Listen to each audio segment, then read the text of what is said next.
हरे कृष्णा हरे राम। आज के इस वीडियो में आप जानने वाले हैं वट सावित्री व्रत कब है, शुभ मुहूर्त, इन व्रत में किन नियमों का पालन करना बेहद जरूरी होता है। अगर हम नियमों का पालन नहीं करते तो हमारा व्रत खंडित हो जाता है और पूरा भी नहीं माना जाता है। बहुत सारी चीज़ों का ऐसा ध्यान रखा जाता है और इसकी पूजा विधि बेहद ज़रूरी है जानना, इसलिए संपूर्ण वीडियो आप ज़रूर देखिएगा। पूरा जानकारी आपको सही मिलेगा और पूरी जानकारी आपको इस वीडियो में मिलेगी, इसलिए वीडियो के लास्ट तक जरूर बने रहिएगा। इस व्रत में बरगद के पेड़ की पूजा होती है, इसलिए इसे बरगदीय अमावस्या भी कहा जाता है। यह जो है उत्तर भारत में अमावस्या के दिन रखा जाता है। इस दिन महिलाओं को पूजा और व्रत के समय में कुछ महत्वपूर्ण बातों का ध्यान रखना बेहद जरूरी होता है। इससे आपका व्रत सफल होगा और पति की दीर्घ आयु और दाम्पत्य जीवन सुखमय होता है, इसलिए नियमों का पालन करना बेहद जरूरी है। चलिए सबसे पहले जान लेते हैं कौन से ऐसे नियम होते हैं, कौन सी ऐसी बातें होती हैं जिनका ध्यान रखना बेहद जरूरी है। अगर आप वट सावित्री का व्रत पहली बार कर रहे हैं या फिर करते आ रहे हैं, सभी को इन नियमों का पालन करना बेहद जरूरी है। देखिए, जो वट सावित्री का व्रत होता है वो हम अपने पति के सुख दाम्पत्य जीवन के लिए रखते हैं। जो व्रत रखता है उसे गलत कार्यों से बिल्कुल बचे रहना चाहिए। व्रत हमेशा मन, वचन और कर्म की शुद्धता के साथ ही रखना चाहिए, तभी वह फलित होता है।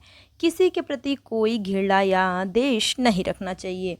वट सावित्री व्रत पति की लंबी उम्र के लिए रखते हैं, तो इस दिन जीवन साथी के साथ कोई भी वाद विवाद, झगड़ा या किसी प्रकार की क्रोधमय कोई भी ऐसी चीज़ें नहीं होनी चाहिए। पति और पत्नी को अच्छा व्यवहार करना चाहिए और दिन भर भगवान की पूजा पाठ में ही ध्यान लगाना चाहिए। व्रत के दिन ब्रह्मचर्य का पालन करें, शहवास से बचे, मांस, मदिरा और अन्य तामसी वस्तुओं का सेवन पति और पत्नी और घर के किसी भी सदस्य को नहीं करना चाहिए। वट सावित्री व्रत के दिन महिलाएं काला, नीला और सफ़ेद रंग का उपयोग अपने श्रृंगार में, कपड़ों में बिल्कुल भी ना करें, जैसे कि बिंदी, साड़ी और चूड़ी वगैरह में ऐसे कलर ना हो तो ही ज़्यादा बेहतर है। यह व्रत अखंड सौभाग्य का है, इसलिए व्रती को 16 श्रृंगार करना बेहद जरूरी है। इसके लिए व्रत की पहले से व्यवस्था आपको जरूर बनानी चाहिए। व्रत वाले दिन महिला को लाल, पीले और हरे रंग का ही उपयोग करना चाहिए। इन रंगों को शुभ माना जाता और जैसे लाल या पीली साड़ी, हरी चूड़ी, लाल बिंदी, महावर इत्यादि चीज़ें बहुत ही शुभ मानी जाती है। पति की लंबी आयु, संतान प्राप्ति के लिए बरगद यानी वट वृक्ष की पूजा करें। यमराज से सावित्री को 100 पुत्रों की माता और अखंड सौभाग्य का आशीर्वाद मिला था। पूजा के समय वट वृक्ष में कचूत 7 बार लपेटते हैं और 7 बार पेड़ की परिक्रमा भी करते हैं। इस व्रत का पारण भीगे चने के साथ करते हैं। पूजा करते समय आपको वट सावित्री व्रत कथा यानी कि सावित्री और सत्यवान की कथा अवश्य सुननी चाहिए। कथा सुनने से ही हमारी पूजा संपूर्ण होती है। पूजा खत्म होने के बाद माता सावित्री और वट वृक्ष के सुखी दंपति जीवन का आशीर्वाद उनसे लेना चाहिए। इस तरीके से हमारा व्रत जो है वो पूरा होता है। पूजा में कैसे विधि विधान करना है आपको, ये सारी चीज़ें भी आगे जानने को मिलेगी। पूजा का शुभ मुहूर्त, इसलिए वीडियो के साथ जरूर बने रहिएगा। एक बात है, जितनी हो सके इस वीडियो को आप शेयर भी कीजिए, सही जानकारी सभी तक प्राप्त हो सके।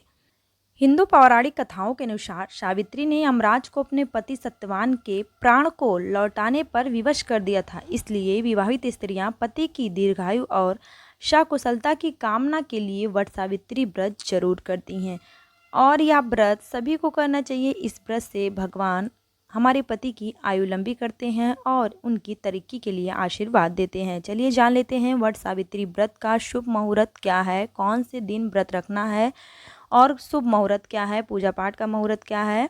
देखिए, ज्येष्ठ महीने की अमावस्या तिथि 5 जून 2024 से शुरू हो जाएगी।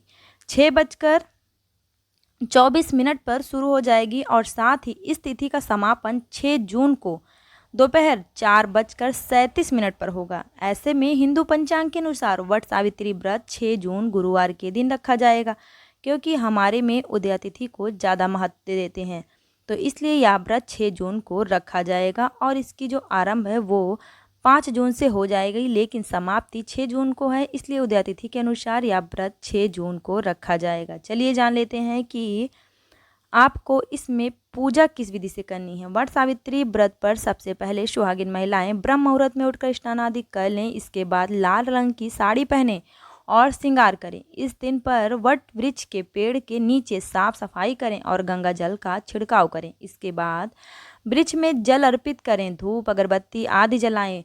अब वट वृक्ष के चारों तरफ 7 बार कच्चा धागा लपेटते हुए परिक्रमा करें और उसके बाद अंत में वट सावित्री व्रत की कथा सुने। पूजा के बाद जो फल फूल अनाज और कपड़े आदि एक टोकरी में रख कर किसी ब्राह्मण को आप दान दें और इस तरीके से सबको आप प्रसाद भी दे सकते हैं। चलिए जान लेते हैं कि इसमें आपको किन बातों का बेहद ज़रूरी ध्यान रखना है। वट सावित्री व्रत के दिन सुहागिन महिला को भूल कर भी किसी भी सामान को फेंकना नहीं चाहिए। जैसे कोई भी सामान है, पुरानी है, सुहाग वाली, लेकिन इस दिन आप कोई भी सामान ना फेंकें, आपके काम की हो या फिर ना हो। एक बात का खास ख्याल रखें, जो भी व्रत रखें उनको किसी का मन नहीं दुखाना चाहिए और बड़े बूढ़े हैं जो कुछ भी बोले उनका अपमान नहीं करना है आपको। वट सावित्री की पूजा से सदा सुहागन रहने का आशीर्वाद मिलता है। प्रत्येक सुहागिन महिला को यह व्रत अवश्य रखनी चाहिए और विधिवत पूजा पाठ करनी चाहिए। बातों का जो नियम होते हैं उनका पालन करना चाहिए और सजना संवरना और सुहाग का पूरा सामान हमें इस दिन जरूर पहनना चाहिए। तो ये थी बहुत सारी जानकारी। आपको जानकारी उम्मीद है अच्छी लगी होगी। अच्छी लगी हो तो एक लाइक ज़रूर कीजिएगा। कमेंट्स बॉक्स में राधे राधे लिखना बिल्कुल ना भूलें। जितना हो सके इस वीडियो को आप शेयर करें, इससे हमें और आपको बहुत ही पुण्य मिलेगा। अगर सही जानकारी सभी तक पहुंचेगी तो वो भी नियमों का पालन करेंगे। मिलेंगे फिर नेक्स्ट वीडियो में, तब तक के लिए राधे राधे, जय माता दी। कथा आपको मेरे इसी चैनल पर मिलेगा, कथा भी आप ज़रूर सुनिएगा। चैनल पर नए हैं तो तुरंत सब्सक्राइब करें।